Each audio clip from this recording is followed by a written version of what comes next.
try. No hell below us, above us only sky. Imagine all the people living for. Greetings. It is 2:00. It is Thursday. It is time for Volunteers for Israel Educates. Today is episode 205, and we are delighted to have Irit Lahav visiting with us today for her fascinating story. We have a couple of announcements. First is technical issues. That is, this is being recorded. It also is captioned on the bottom if you want to caption it on your particular unit. The questions we'll get into the questions section after Irit's presentation. It is also being simulcast on YouTube at youtube.com/volunteers for Israel. It's simulcast with a 20-second delay. That's all the technical stuff. Next week, do you have anything, Alana, on VFI stuff? Any updates? I do not. Okay, very good. Well, at this point, we're moving right along. I'd like to introduce Julia, ask her to introduce our next speaker next week. Okay, so shall we start with the with today's speaker or next? No, just announce next week's speaker. Okay, all right. So our next week's speaker, his name is Dr. Irit Lahav. He has Israeli, Russian, American origins. He is an anthropologist. He is a licensed tour guide. He is a dear colleague and friend of mine. And he will be sharing his view on the situation from an anthropological, I'm not sure how should I pronounce it, but okay, the anthropologist looks at the situation. And so the presentation is named Iron Swords at the Intersection of History, Culture, and Politics, an Anthropological Perspective on the War. I would highly recommend you join the presentation, even though I'm sure you read, heard, saw literally almost everything. But he has a very interesting point of view and new angle. He is a very smart guy, and I believe you will enjoy just, his perspective on what's going on. So that's great. Next week, Dr. Irit Lahav regarding the anthropological view on the Iron Swords. Okay. Thank you, Julia. That's December 21, I believe. And, right. Same time, same place. If you're looking for the index to all of our 204 prior episodes, it's at tinyurl.com/VFI educates, followed by the number 2. And there you can get direct access to all the other episodes that we've had. At this point, I'm delighted to ask Julia to introduce today's guest speaker. Okay, so I'm very happy and privileged to introduce Irit Lahav. I must say that she's my personal hero. Ever since I've heard her personal story of her personal incredible journey in Bhutan years and years ago. So that's not the topic of the presentation, but ever since I've heard her speaking about that, that's amazing. That's a totally different topic. And nowadays, Irit is a director of IDyllic Geographic Travel Agency, which is the oldest, I guess, correct me if I'm wrong, but definitely the largest and the best travel agency in Israel. So this is what she does for a living. So once upon a time in the future, I hope she will become my boss. Okay. But at the moment, I was referred to Irit by my sister-in-law, who is currently living in Dublin. Actually, she's living there for at least 15 years. And as a being born and raised in Nir Oz, this kibbutz, which was almost devastated by Hamas, October 7th, she became sort of a spokeswoman for the kibbutz. And then I asked her if there's anybody in the kibbutz who would be willing to talk to us. And then she referred me to Irit, and here we are at the moment. So I'm very, very happy and grateful for Irit taking the time to spend this hour with us. So Irit, thank you very much in advance, and it's all yours from now. Okay, so I understand that it is 2:00 over at your wherever you are. Are you all from one place? No. No, Yes. we're from all over the world. So most of the US, but all over the place. We have Japan, probably Canada, US, some Europe, Okay. and a few Israel. So thank you for coming to listen. I'm now sitting at a hotel in Eilat. We were evacuated from Kibbutz Nir Oz. I was born and raised in Kibbutz Nir Oz. And I will tell you about the kibbutz and my experience of October 7th. My parents were one of the founders of the kibbutz. And let me share the PowerPoint with you. Just 1 second. 1 more minute.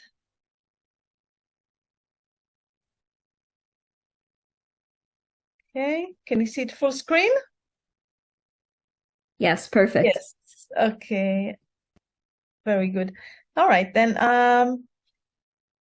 So I will tell you a little bit about the kibbutz and before the attack of October 7th, and then some of it will be on my personal story, what had happened to me during that day, and then I will give some time for questions, and I would love to answer whatever questions you have. Okay, so just 1 minute. Just a technical thing. Okay, here it is. All right. So our kibbutz is one of the most beautiful kibbutzim in Israel. It is. I want to show you the little video on it. It is based on agriculture. We are very proud on our agriculture fields. So, as I said, I was born and raised in Kibbutz Nir Oz, which is located very close to Gaza Strip and Egypt. You can see it on a map. My parents were the founders of the kibbutz in 1958.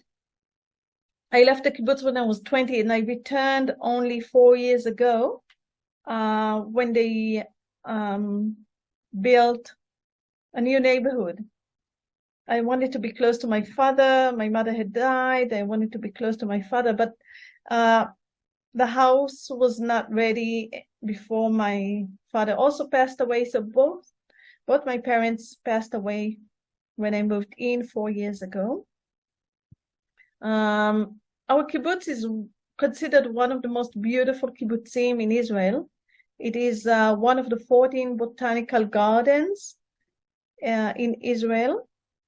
Our gardener, Ran, he specializes in his concept when he planned the gardening of the kibbutz was to create shadow wherever you walk. We live in the south, so it can be very hot in the summer, but it is never really too hot because all along the paths there are big trees that cast nice shadows, and gardeners from all over Israel and all over the world come to study how the kibbutz was gardened, and he has become quite famous for this. This is one aspect of the gardening of our kibbutz.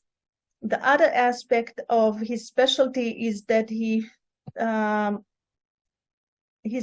doing experiments of bringing plants that are used in desert and to see whether they can adapt to our climate and use very little water because it is so scarce in Israel. So one of the specialty of the kibbutz are the special plants that are brought from different parts of the world, of desert parts of the world. So our kibbutz was super beautiful. We used to call it the country club. And people would ride a bicycle. Most roads are closed to vehicles. It is very safe. We almost never lock our doors. Definitely we don't lock our windows. And we still have the kibbutz system, in which we have the dining room working. We have kindergartens in the kibbutz. Not only the kids of the kibbutz attend the kindergartens, but also the kids of the other kibbutzim or other moshavim around Nir Oz. And they always take the little kids around for a walk every day and show them little different things. And for myself, and I think everybody in the kibbutz really thought that the childhood is very nice, very good childhood. So our dining room is open every day for breakfast and lunch. People hardly cook at home. I cook at home, but most people don't cook at home. They go to the dining room. We have sort of a buffet thing. And this is the place where everybody meets, and this is where we have all the holidays, Passover and New Year. The kibbutz is very much a community, very friendly community. In my age especially, the kids my age, we used to sleep together in the kindergarten. We didn't sleep at our parents' house, actually. We had our bedrooms in the kindergarten, and we only used to visit our parents from 4:30 in the afternoon until 8 in the evening. So we used to have our dinner, our meals together with the kids our age, and sleep during the night with kids our age. So they have become really my brothers and sisters. Not that we didn't love our parents or close to our real brothers and sisters, but if I grew up with them since babyhood, they really have become like brothers and sisters to me. And their parents are like my parents. We are very close to each other. So the fact that the people in our kibbutz and the kibbutzim next door had people were murdered or kidnapped, it's almost like a family that was murdered or kidnapped because we were so close to each other.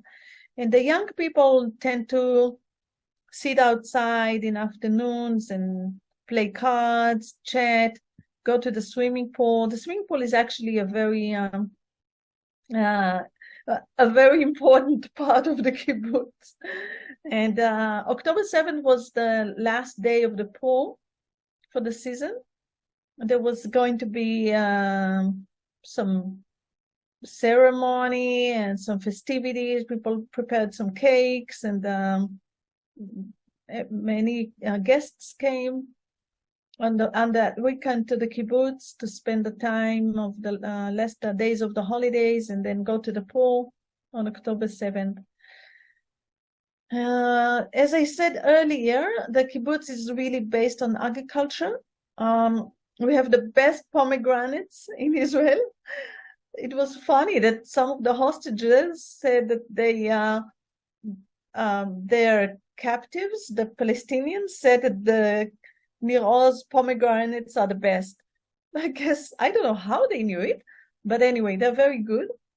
We couldn't pick them this year because of the attack, and there was everybody was evacuated from the kibbutz, so this year's harvest could not be picked.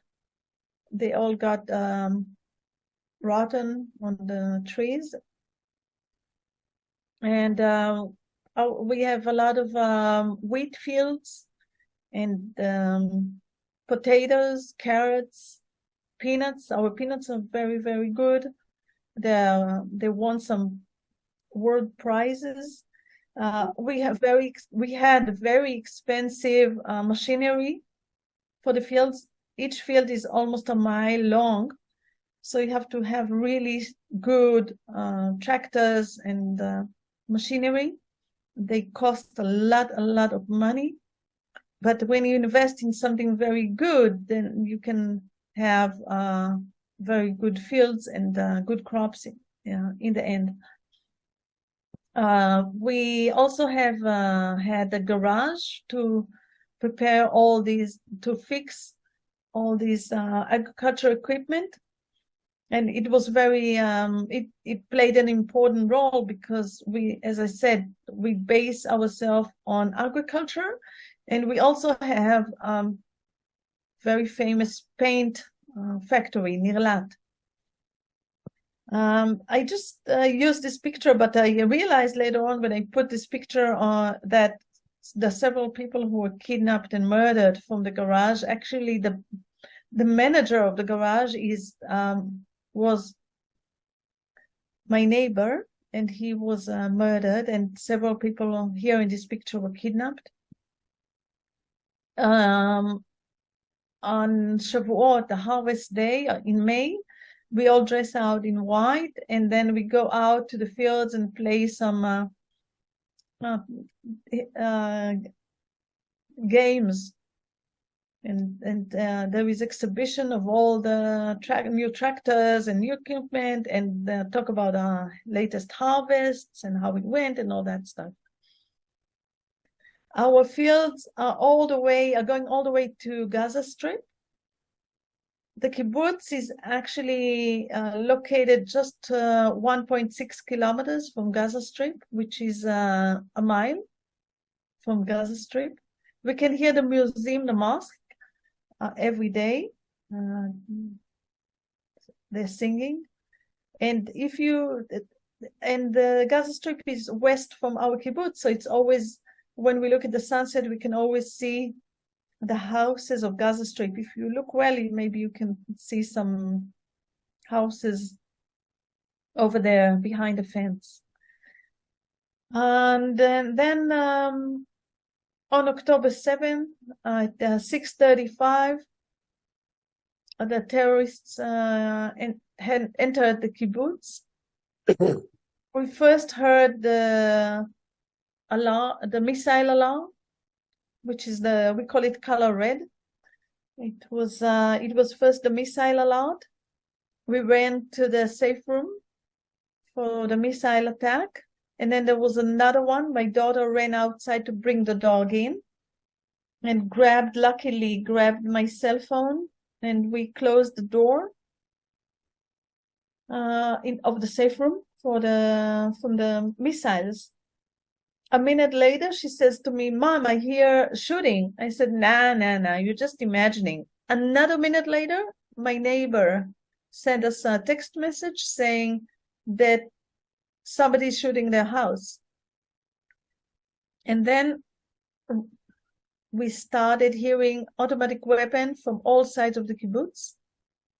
Another neighbor sent us a message saying that he sees armed people. Please lock your doors, lock your safe room's door. And it was obvious that it's a very dangerous situation. A lot of shooting from all corners of the kibbutz. Endless shooting. We later found that they destroyed all the cars. Even the ambulance, as you can see here in the picture, the roofed one is the ambulance of the kibbutz. And I wonder whether they destroyed all the cars, burned or destroyed all the cars because they wanted to make sure that people don't escape, or why did they do that? I don't know, just being malicious. No idea. But none of the cars escaped their hands. We had, I think, our kibbutz is quite small. It's only about 400 people, including children and babies and teenagers. And if I understood correctly, about 200 cars, or a little over 200 cars, were destroyed, completely destroyed in the kibbutz, including mine, of course.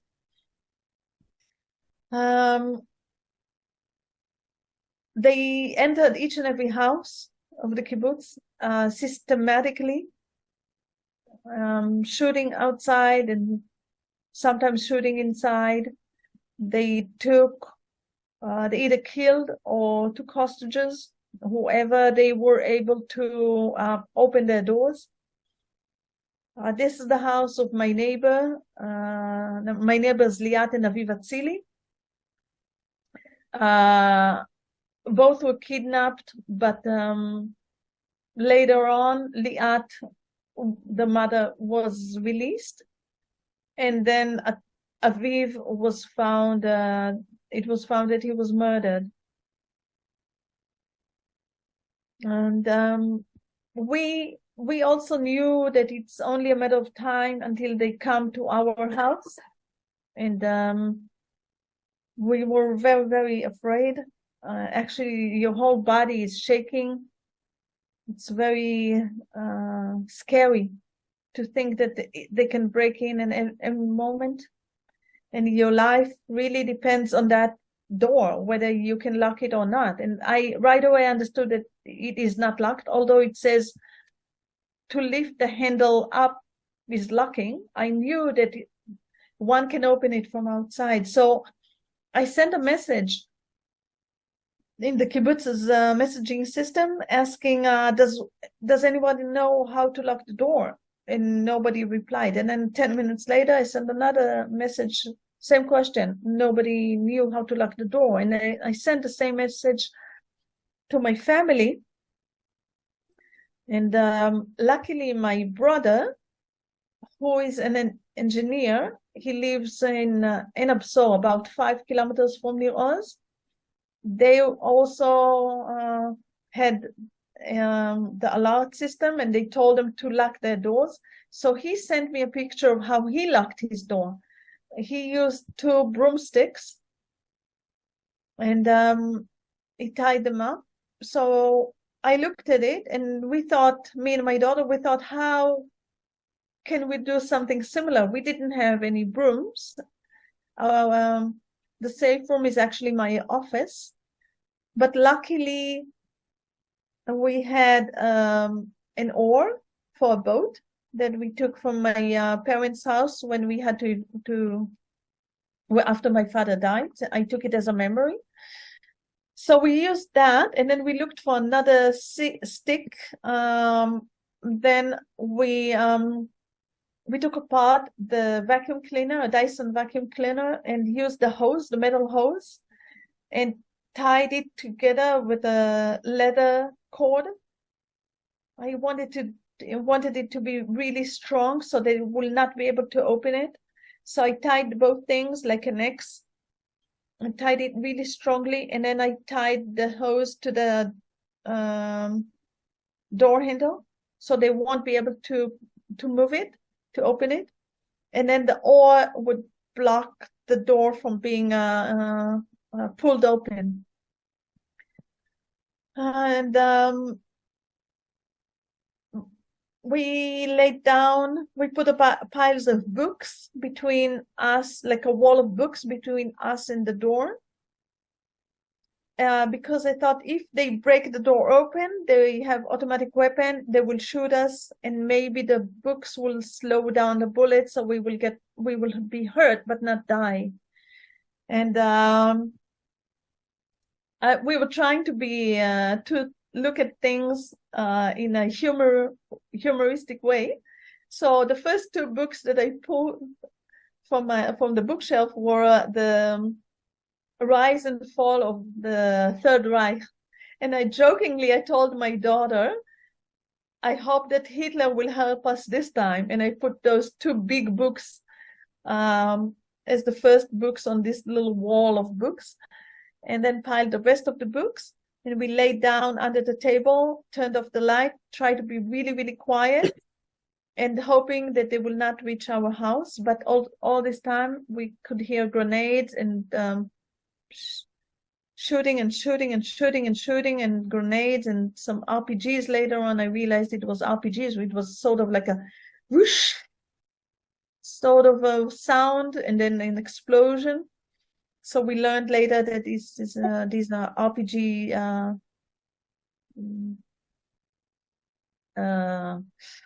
weapon. And then we started seeing at the kibbutz messaging system that they burn houses and shooting the people, and people are asking for help and asking for help, and people getting injured. At that point, I didn't, and I don't think my daughter had realized that actually they were shooting through the safe room's door. We didn't realize that. I thought that when the people wrote that they got shot or injured, I thought that maybe the Palestinians were able to open slightly the door and then shoot inside, but apparently they were shooting them through the door. And we were laying down on the floor in front of that door. Anyhow, they didn't shoot our door. It was actually impossible because there is it's too close to the to another wall. But the burning of the houses, we knew that it is going on because people were writing, "They're burning our house, please help. Can somebody come and help us?" And helplessly, we are hiding in our safe room, and we couldn't go to anybody's house and help because you can hear endless shooting all the time. So I was sure that if somebody would go out, they would die. And this is what really happened. Whoever went out was either kidnapped or killed. And the army didn't come at all. And at some point we gave up on the army. We thought, okay, that's it. They're not coming. We are all on our own. There's nothing we can do. Is just hide and hope that, and lock the door and hope that we will come out alive from this massacre. And it's a very stressful situation that you know that your neighbors are, and the parents of your friends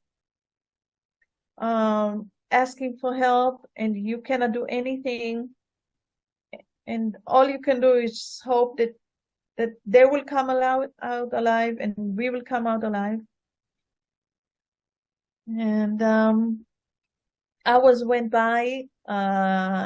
It started at 6:35, and then eventually at 10:30 we heard them shouting, and by the shooting that is becoming closer and closer to our house, we knew that they are going to approach our house anytime soon. So this is the picture that my brother sent me of how he locked his door. And this is actually what saved us. Because the lock that I did, you can see it here in the picture. It's now on the floor, but I used an oar and the vacuum cleaner, as I told you. And they broke into our house. We could hear the shooting and them shouting, very loud men's voices. And they were breaking many things, breaking, shouting, breaking. And we were still hoping that it will not reach our safe room's door. We were trying to be quiet, silent, almost not breathing, hoping that they will not realize that we are there. But eventually they reached the door, tried to open it, violently trying to open it, and they started beating the door and shouting things in Arabic and trying violently to pull it open. And at that point we were laying down on the floor, and we thought that this is it. these are our last minutes, and we're gonna just die. So my daughter held my hand, and she said, Mom, I love you. I appreciate everything you've done for me. And I told her how much I love her, and I'm thankful for all the years we've been together.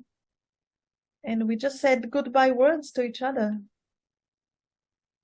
And for 8 long minutes, we were holding hands and saying goodbye words in the dark under the table while they're beating the door and trying to get it open. But eventually they gave up, continued breaking more things in the house, and then left our house to the next door, to the next neighbor, and the same thing we could hear there, shooting and shouting and breaking, and then moving on to the next neighbor and shooting and shouting and breaking. And when they were a little bit distant, we had the courage to come out from under the table, and using the cell phone, we looked at how we tied it, and it looked a little bit wiggly.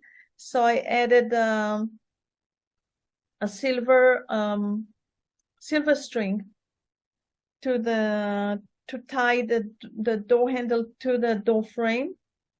And we still thought that we could hear that they left the doors open and everything was obviously broken. We thought, now nobody will come because they would see that everything is broken. But an hour later, they came again and tried again to open the door, but they couldn't. And then about an hour again later, they came again and tried again.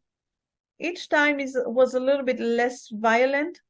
I think the third time that Palestinians came to our house, they moved around our house for about 45 minutes. We could hear that these were different people.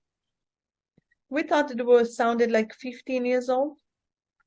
And for 45 minutes, so we could hear them moving things and doing things, but we couldn't guess even what they were doing. We thought maybe they were preparing a spot to shoot from the windows or something. But later on, we found that these were people who were looking for things to steal. And only when we came out at 6 in the evening, apparently the first soldiers who came to our kibbutz were at around 2:30. And they took little by little, few by few, people to a safer area of the kibbutz. But the Palestinians, the last ones, probably left at around 5. We could hear people speaking and running, speaking Arabic and running next to our house, even as late as 5 o'clock in the afternoon. And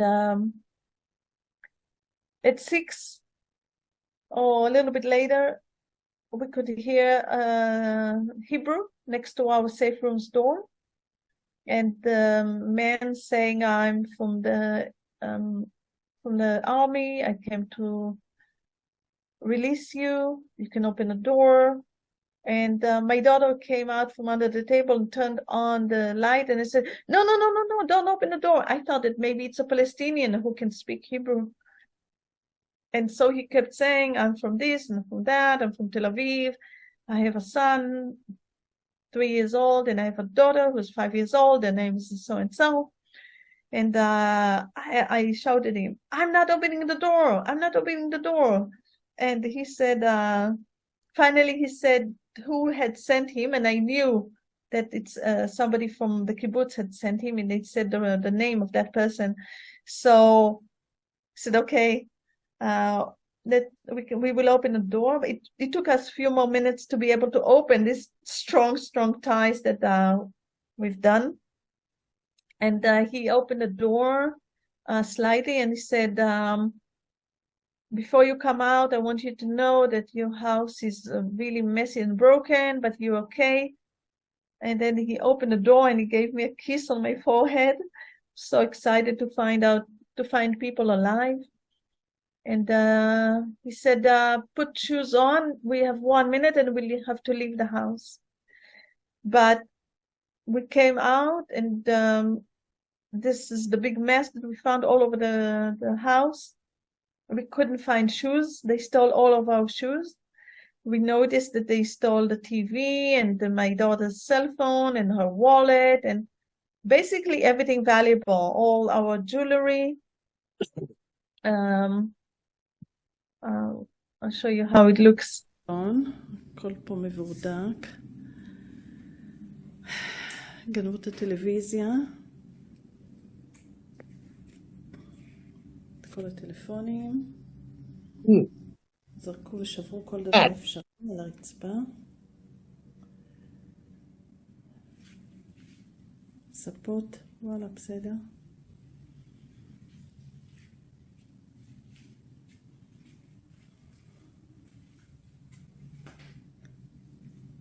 גנבו לי פה איזה פסל, אני רואה, אבל את הפסל הגדול מהשיש לא לקחו. So we took we went out with our pajamas. I remind you that we all jumped out from bed at 6 something a.m. in the morning. So we just put flip-flops on our feet and followed the soldier. He took us to a kindergarten where all the people from the kibbutz were gathered. And we looked around where slowly people were coming out, accompanied by soldiers. And we were looking and we were like, what? Are these? Only these people were safe? This is so strange. Like, where's everybody? It was then that we realized that a quarter of our kibbutz is missing, either murdered or kidnapped. 1 out of 4 was either murdered or kidnapped. This is the back. This was Sukkot, the holiday, and this is the back side of the Sagi Dekelchen, one of our neighbors. Hold on 1 second. And he was actually in his house trying to shoot outside, and they were trying to shoot in. So you can see these bullets. The other side of his house looks much worse than this. He was kidnapped. He was injured and then kidnapped. Some of the released hostages told us when they returned that they saw him and that he is alive. And his wife Avital, she just had a baby a couple of days ago. So he has a baby girl but he was not released yet. Some of the safe rooms we found the blood stains. Here it looks like black and white, but it's actually blood stains in Ada Sagi's house.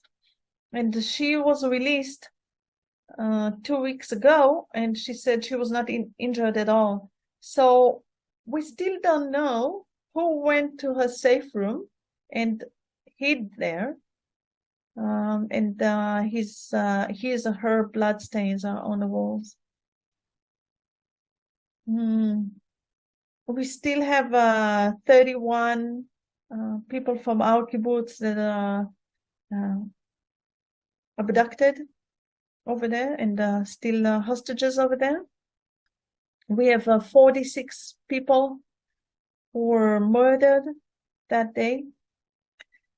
And we have 41 people who were kidnapped from our kibbutz and were released during the time of.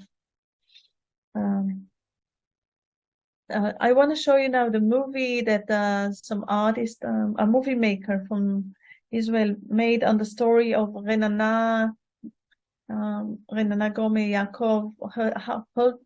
Both her children were kidnapped and released 2 weeks ago. Oops. I want to show you this animation movie that tells that story.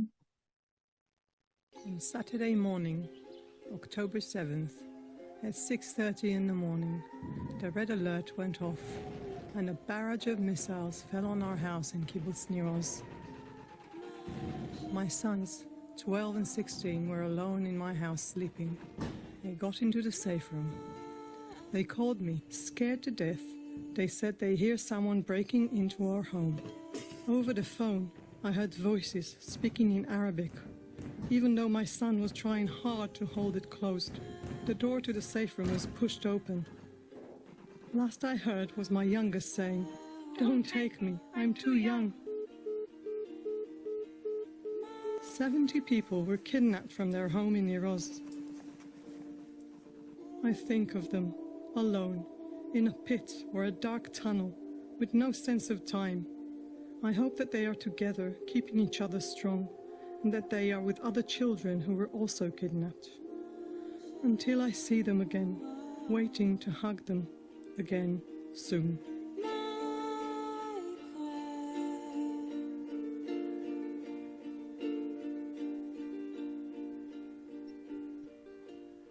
So they were released about 2 weeks ago, maybe less, maybe 10 days ago. But the father, Yair, he's still hostage in Gaza Strip.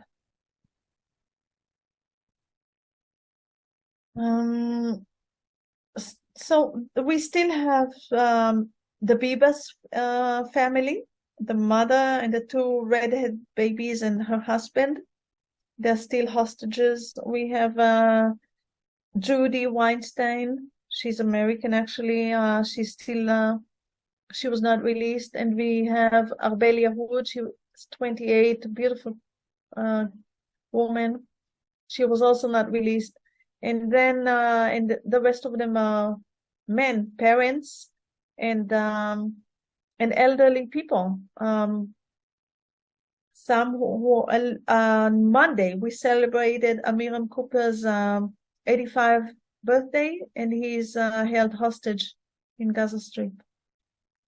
So it's very sad to think that people are as cruel as this to hold elderly people, young and women. They destroy the houses so much, as you saw in the pictures, that the houses are burned. It's not lighting a match or something. It's actually, we found that they cut the gas, the kitchen gas pipe, and then they lit it. So the house would burn and burn and burn until it exhausts all the gas, and it really destroyed the houses until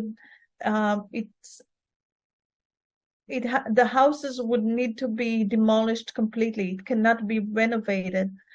So this is a picture of one of the houses, Daphne Margalit's house. Her husband, we call him Churchill, and it's not his real name. He takes care of the horses of the kibbutz, and he's 70 plus. He can hardly hear. So at 7 a.m., I think he couldn't hear the shooting. He went to feed the horses, and he was killed near the horses. We know it for sure because when we collected the footage from the cameras, the very few cameras that we have at the kibbutz, we could see that they shot him and he was killed. And their daughter, Neely, she was kidnapped and then was released. Today, this morning, I met her for the first time. She's a nurse at a hospital. And so she was trying to help all the people that she could. She said she gave them very limited help because there was not much medicine that she could use. This is the house of Ziv Shalev, her parents' house. We passed by her parents' house that evening when we were released, and I was shocked to look at it. Her father was there with her brother, and they were shot, and their bodies were burned inside the house. Luckily, her mother was away. She was on a trip to Egypt, so she was saved. And Ziv Shalev, her husband, and her children, they were in a safe room while the Palestinians burned the house. And eventually they thought it was so smoky in the safe room that they thought they would die if they don't leave. So they opened the window and escaped and moved to another next to sort of a safe room outside the houses. We have sort of a public safe rooms. So they ran to that safe room and they hid there until the evening. Some people stayed in the safe rooms while the house was burning, and they died from the smoke, or eventually the Palestinians were able to break in and kill them. And some people chose to try to escape from the window, like Ziv Shalev and her family, and they were okay. But others, like the Tamar and Johnny Simantov, they tried to open the window and escape, but they shot them. So it was it's a matter of luck who survived and who didn't. There was I cannot find any systematic way of why they did this and why they did that. I'm talking about the Palestinians, why they burned this house, not burned that house. I think there was a group of people who were burning things, and luckily they didn't reach our house. So our house was not burned. It's just a matter of things stolen, and some few shots were shot inside our house. But other than that, our house is okay.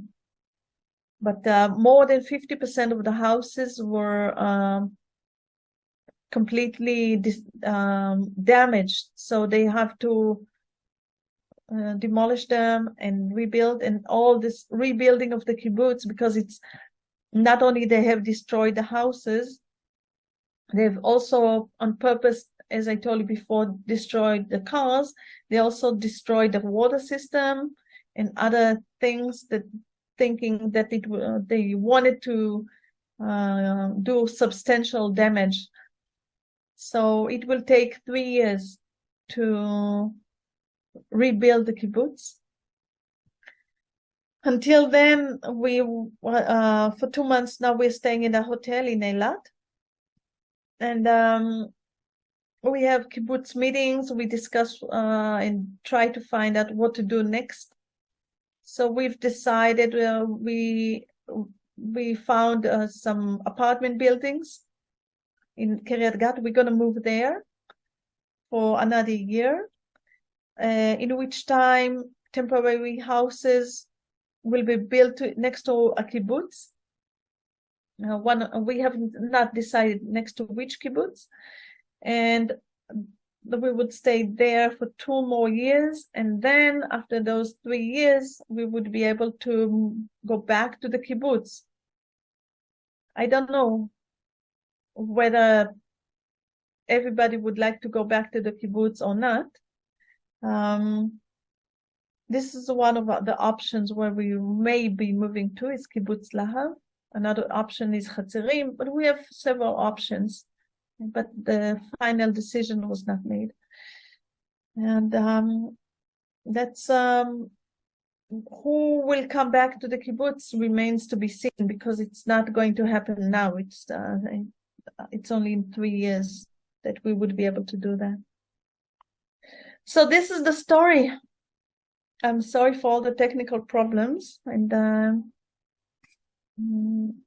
I'm ready for questions. I see that some people asked some questions on the chat, so let me see.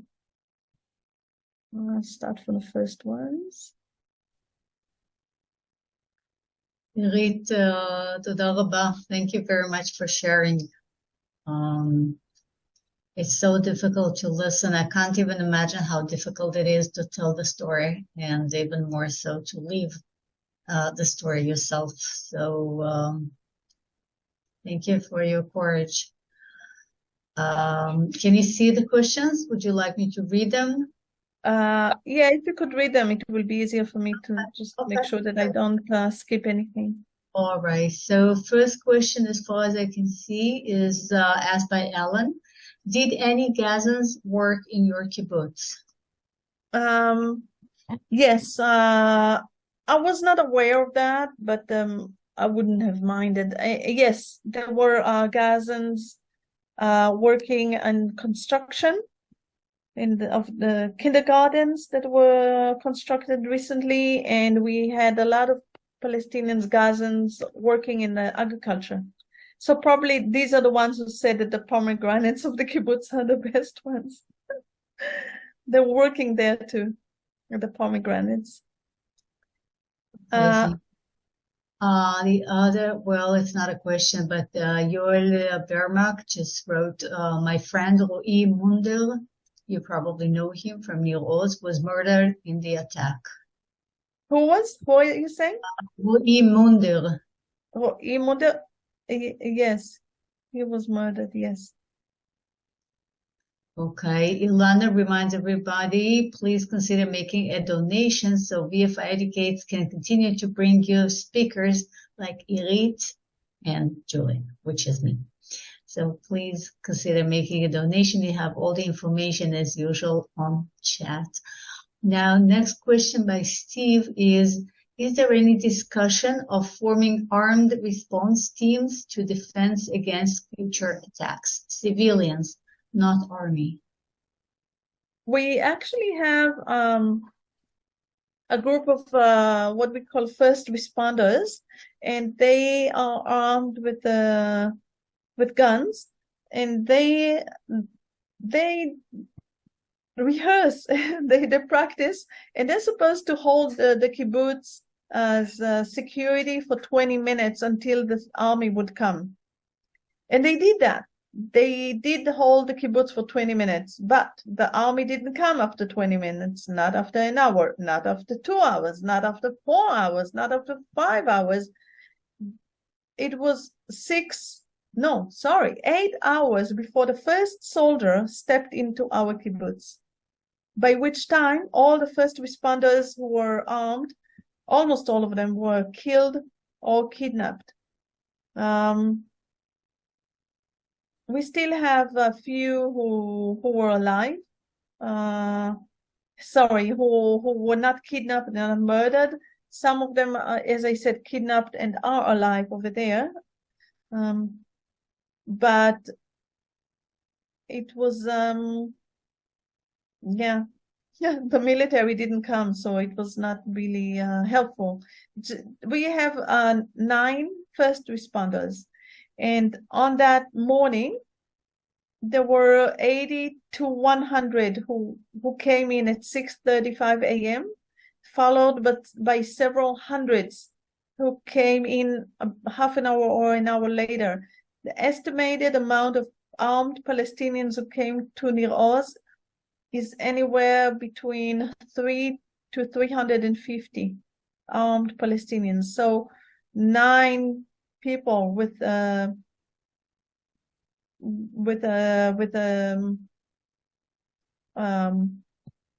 guns cannot really help. One of them told me that he had 32 bullets, so he had to really consider using his bullets because he had only 32 of them. So you can imagine if somebody has 32 and another one has 32 and another one 32, even if you kill with all the 32 people, you kill 32 bullets, you kill 32 people. Still, there are many, many more who came. So, Yeah, thank you. Well, Harry is asking sort of more personal questions. How is your daughter doing? How old is she? How long until army help came? And where were your parents from? Europe? What countries were separate? Okay. Hold on, לוטוס, מה להגיד להם? שואלים פה איך את מרגישה עכשיו? I'm asking my daughter. She's okay, she's saying. She's She's serving in the military. She was on the weekend at home. She's 22 years old, and it happened on Saturday. We were evacuated that evening, and we were released from our house at 6 in the evening. We came in at 6:35 a.m. and we were released at 6 in the evening. No food, no water, no toilet, nothing, in our pajamas. So 11 and a half hours. We were thirsty, we were hungry, stressed out. We were all taken to a kindergarten. The whole kibbutz squeezed into one kindergarten. We almost freaked out from the sound of. Some people were shocked, some people were crying, kids were trying to play, and luckily they separated us to another kindergarten, and we slept on the floors that night. And we were because the kibbutz was being bombed all the time. There were still terrorists in the kibbutz that night, and there were fear that there were still terrorists the next day. We were well guarded, and then in the afternoon we were allowed to go to our houses accompanied by soldiers, and we had 5 minutes each to take things from our houses, and then we were evacuated at on Sunday evening. 5:30 in the afternoon, we were evacuated. We got on the buses because nobody had cars. So we got on buses and we were evacuated to Eilat. And then my daughter went back to the army on Wednesday. She was serving in the army, and in the end of December, she will be released from the army. She will finish her army service. So both my parents are born in Israel. My grandparents from my one side immigrated, came from Poland and Latvia, I think, and immigrated to New York when they were 11 and 13. My grandmother 11 and my grandfather 13. They came to New York with their parents before World War II. And then my other side grandparents are Polish. They came to Israel in 1931 from Poland. Okay. Thank you. Next question by Carol and Barry. Is there any government assistance plans to rebuild the kibbutz? Yes, there is. The government is actually paying for all our expenses here at the hotel, and there is a plan to rebuild the kibbutz. We don't know to what extent they will rebuild and how it will be done, but as I told you, more than 50% of the houses are completely destroyed. So I don't know if the government will have enough money to rebuild the kibbutz, but this is the plan. This is what they say. We don't know for sure. Right. Well, another personal question by Catherine. Did you know our Canadian Viv Silver? I don't know. We don't know. No Canadians in our kibbutz. Maybe it's another kibbutz with that similar name. Okay, maybe Viv is from LahavL Oz. Maybe. Bibas? Okay. No, Bibas is from our kibbutz. No. Viv. Viv. No. We don't have Viv. Okay, so maybe she's from LahavL Oz. Maybe. Okay. Another question by Harry. Has there been any reason given to the 8-hour delay? No explanation yet. But I can tell you one thing, and sorry if I will offend people, but for me, I'm so hurt and so disappointed from our government and our army that I cannot look at the Israeli flag anymore. When I see an Israeli flag on the street, I go like this. I cannot see it, cannot look at it anymore. I know that people are so patriotic now in Israel, and they put the Israeli flag everywhere, and on everything, and they put big signs of the Israeli flag. No, for me, can't look at it. Can't look at it. I feel so hurt, so disappointed.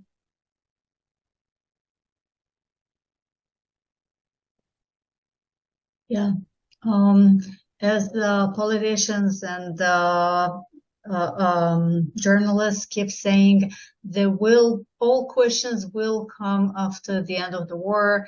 Everything will be investigated. Everything will be thoroughly checked, and people will lose their jobs, but everything will take place after the war. And since the war is still ongoing process, so there are no answers given. Irit, thank you again. We just ran out of questions on chat. So if there's anybody who would like to unmute yourself, I mean, if you just have another minute. Freddie just wrote, so sorry for all the pain and trauma that all Israelis are going through. We say prayers every Shabbat service. Thank you. Thank you so much. I have a question. Yeah.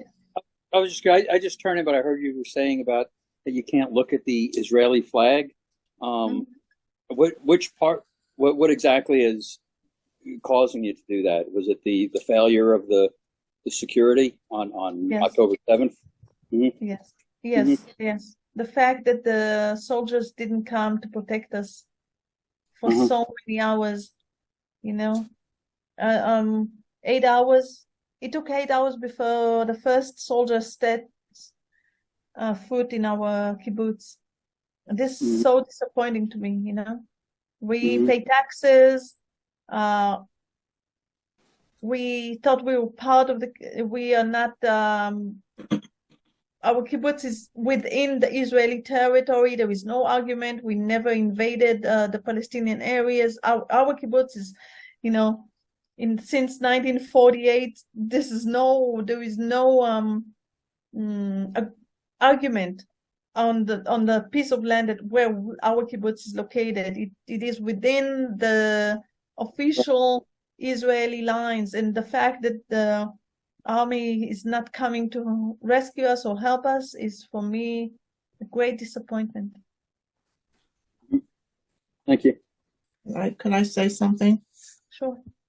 No, I was listening to you, and I'm almost feeling ashamed of myself for any griping and complaining, and I think of all of the things that I have, and even though all of my children live far away, I still have them, and I can see them at any time, and I can't imagine what you're going through, and I'm just going to try and be better about my attitude about things.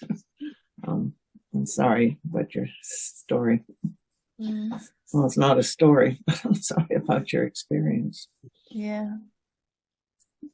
Yeah, nobody should go through this kind of experience. No. Really, it's something unimaginable. Like we as I was walking with my daughter through the kibbutz when they evacuated, they took us out from our house, and the soldiers walked with us to that kindergarten. I thought to myself, it looks like from a scene from a movie, when the Rambo is going through like a burned village or town. You see all these burning houses, flames and smoke, and everything is destroyed. And he's the only alive hero there. But we were not heroes. We felt devastated. I know I've read so many stories, historical things about the Holocaust, and but they're stories. I mean, I know they're based somewhat on people's experiences, but to hear someone actually going through something is just can't wrap my head around it. Yeah, I'm having trouble catching my breath on this, but were the other adjacent kibbutz faced with the same security issues as you were? Actually, no, we were the worst affected. Nir Oz was the worst affected.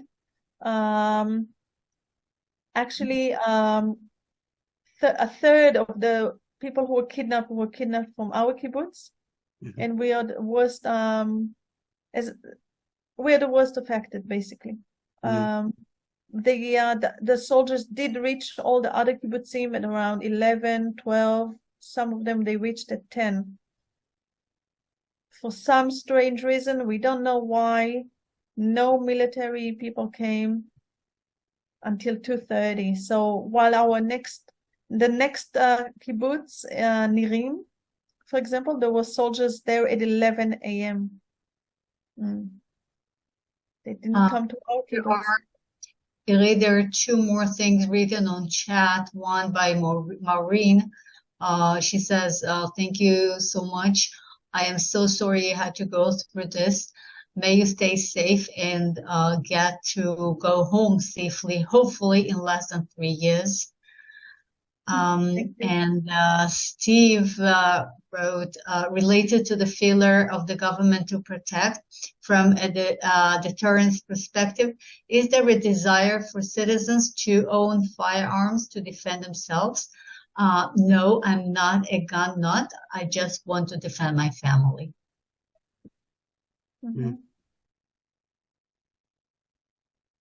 Irit, that was a question. Oh, it was a question. I thought it was sort of an answer. I just it was a question. I mean, would you say that okay, making it simpler, would you say there are more people who want to own a gun today? No, I don't know really what people have exactly in their mind, but they didn't share that kind of thought with me. I don't think more people want to own guns, but I can tell you for sure that many people told me that they're not going to go back to the kibbutz. They're not going to risk themselves again.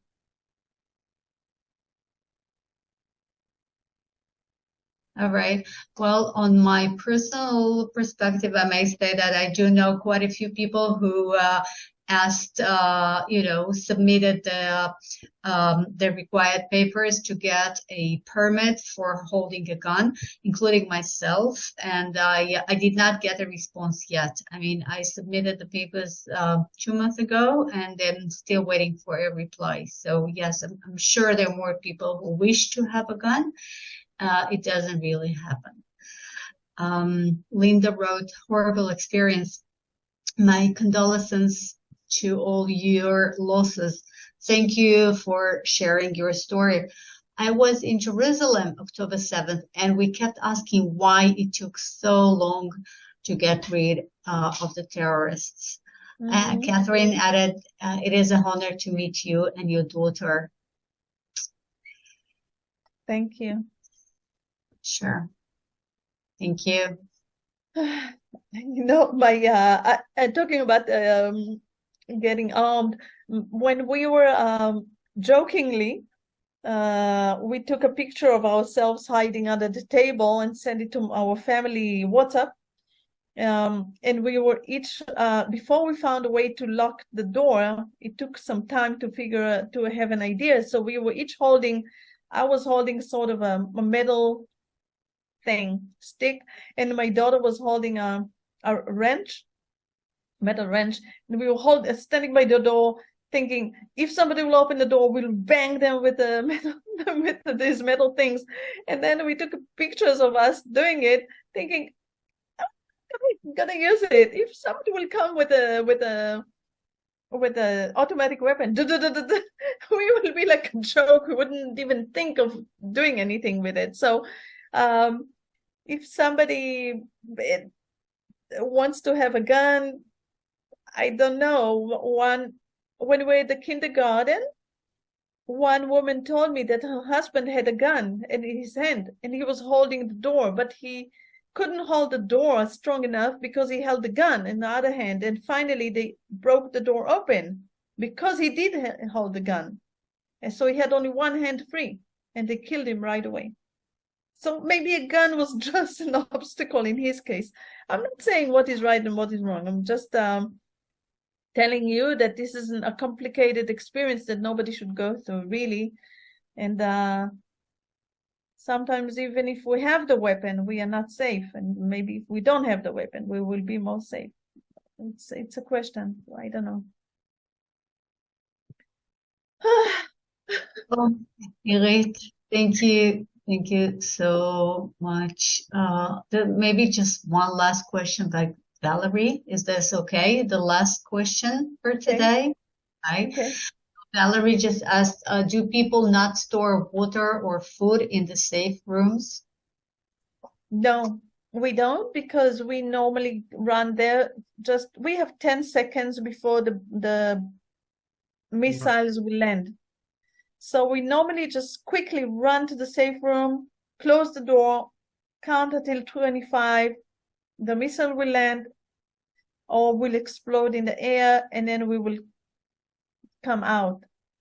So we normally don't keep anything really for long-term stay. But yes, when we were there, laying under the table in the dark, me and my daughter were talking. Oh, next time we need to have water. We need to stock the room with food and this, and we have to think of a hiding place in the safe room. And we made all these plans to next time what we would do, you know. So yes, it's a good.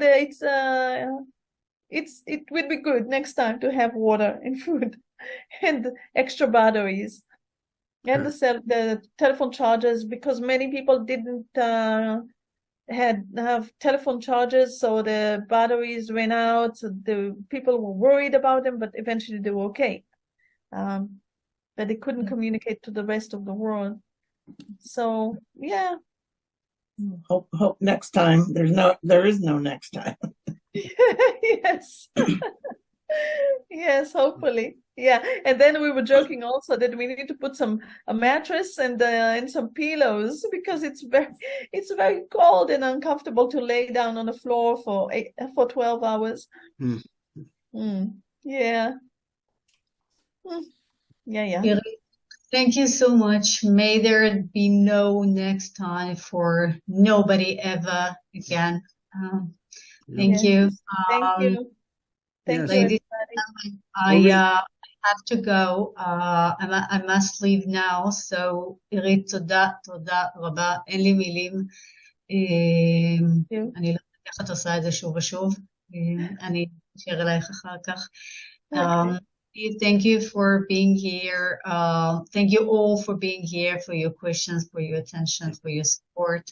And I hope to see you all next week with Eyal and the schmooze, of course. Thank you. And thanks, Julia. Thanks for all your work, Julia.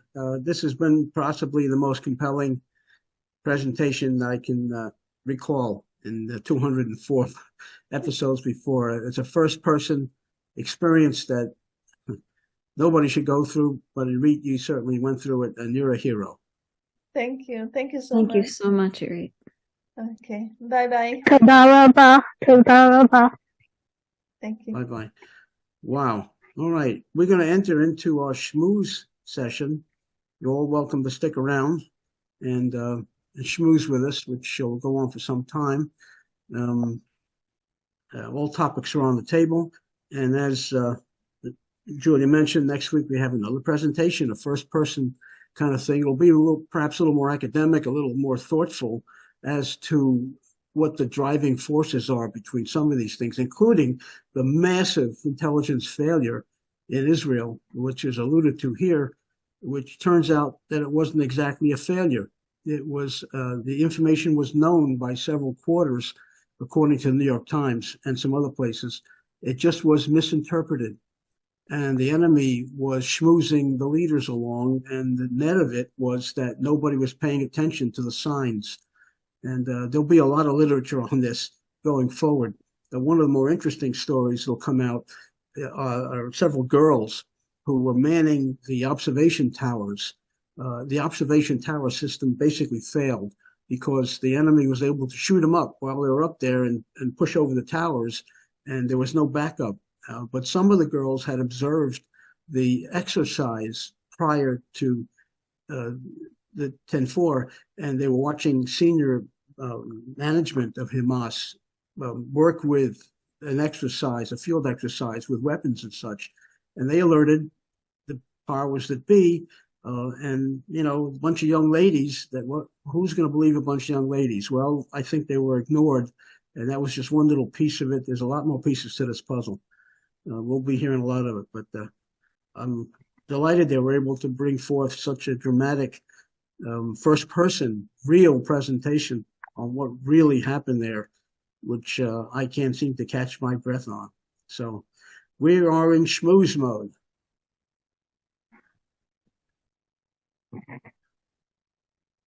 Can I ask you a question? That's what schmooze mode is for. Go ahead. Does the money we donate go towards the speaker? If you wish the money to be going to the speaker, just designate it, and the money will go to the speaker. The last speaker we had received an extremely nice donation,